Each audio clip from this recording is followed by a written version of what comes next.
Holy tzaddikim tzaddikot. Hope everybody is doing amazing.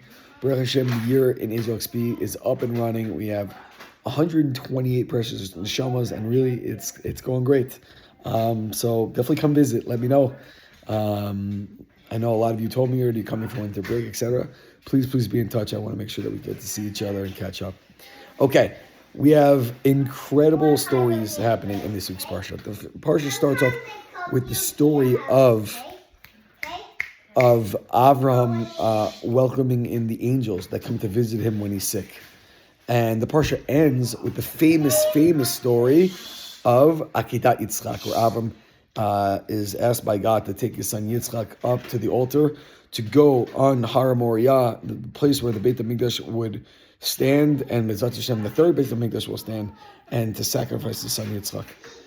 I think these two stories epitomize two opposite characteristics about Avram. The first story is about the essence of Avram Avinu. It's truly an example of Avram taking his strengths and maximizing them. Meaning to say as follows: Avram was known as Ish Chesed. His natural inclination, his natural state was to be kind, to be caring, to be someone who's looking out for other people. So even though he was sick and not feeling well after his Brit Milah, Avram Avinu goes all out for the angels that come to visit him. He says a little and he does a lot. He says, "Oh, I'll just give you a little bit of food," and he makes a whole feast, huge feast for them, right? Avram Avinu, known for the mitzvah of Hachnasat Orchim, welcoming people into your home, and it's so amazingly inspiring that we see Avram, even in the state of him being sick and recovering, his essence comes out. Like his true self, the real him comes out, Ish Chesed, to be able to welcome people in. And that's called maximizing your strengths, right? Know who you are, know what works for you, and you really use that in a way to make a big impact in the world and to help other people, right? We all have individual strengths. What are we good at? What are we natural with? Right? Some people are they're meant to be doctors or nurses, right? It's just within them to do that. And for some people, they want to be teachers or rabbis. And some people, they're just like this, sort of like, business savvy sort of like mindset. And they should go out and make a parnasah in business and give a lot of tzedakah, et cetera, et cetera. And you have to figure out what works for you and use your strengths and try to make yourself as great as you can and help others. But the end of the parsha, where we have Akedat Yitzchak, it's actually the exact opposite. As we just described, Avram in his nature is Ish Chesed. He's full of kindness. He's sweet. He's kind. He's like, a gentle giant, if you will. Yitzchak, on the other hand, is known for his gevura, his strength. Right? Avram Ish Chesed, Yitzchak Ish Gevura. Right? He's a man of integrity and really being able to stand up for what he believes in. He's a man of strength. Okay? And what are they asked to do? Avram is asked to do maybe the most unkind thing imaginable, right? Avram is asked to sacrifice his son, right? Avram, you want to talk about something that's the antithesis for being an Ish Chesed, a man of kindness? How about slaughtering your own child, right? Avram would do anything for anyone, and he would bend over backwards, and now God is saying, okay, I know you know how to use your strengths. Show me you know how to sacrifice. Show me you know how to go against your nature to serve me, to be the best person you could be. I know you know how to use your natural inclinations. Show me you know how to go against your natural inclinations.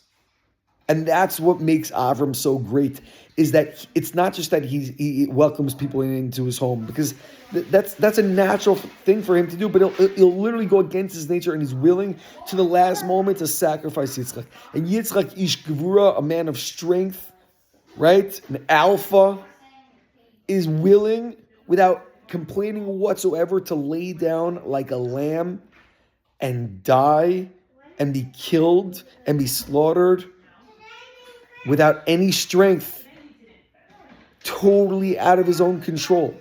Think about literally going against your nature completely in order to fulfill the word of Hashem. What an incredible lesson. Tzaddikim and tzaddikot, our goal in life is to try to do both of these things. Think about what works for you, what's natural to you, what are you good at. Use those things. Use God-given natural abilities to be the best person you could be, to make an impact on those around you and on the Jewish people at large. But we're also sometimes asked to sacrifice. And sacrifice means going against what's easy for you, going against what's natural for you, going against what might be like, even something that was like extreme sometimes, and doing it for the sake of Hashem. We have literally thousands upon thousands of soldiers who have left their families, left their wives, left their parents to go sacrifice for the Jewish people. I imagine for many of them, it is not natural to go out and fight. It's not natural to put your life on the line. But they do it anyways. They do it because that's what's needed. That's what Hashem wants of them. And I think about these soldiers, and I think about the wives who are at home and probably can't sleep at night, probably cry themselves to sleep at night, thinking about where are their husbands, and the wives who have lost their husbands, and the parents who haven't spoken to their children for months and don't know where their children are. And I think about the level of sacrifice that the Jewish people have, and I'm sad on the one hand, but I'm so inspired by people being willing and able to go against their natural being of wanting to feel comfortable and wanting to feel secure, because there's a bigger picture here of taking care of the Jewish people and fulfilling the word of Hashem. How could you not be inspired by that?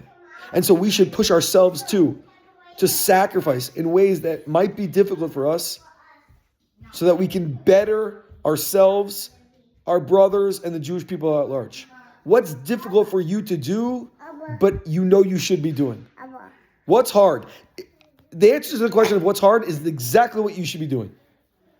If it's difficult, it's probably worthwhile. If it requires sacrifice, it probably is meaningful and will accomplish something bigger.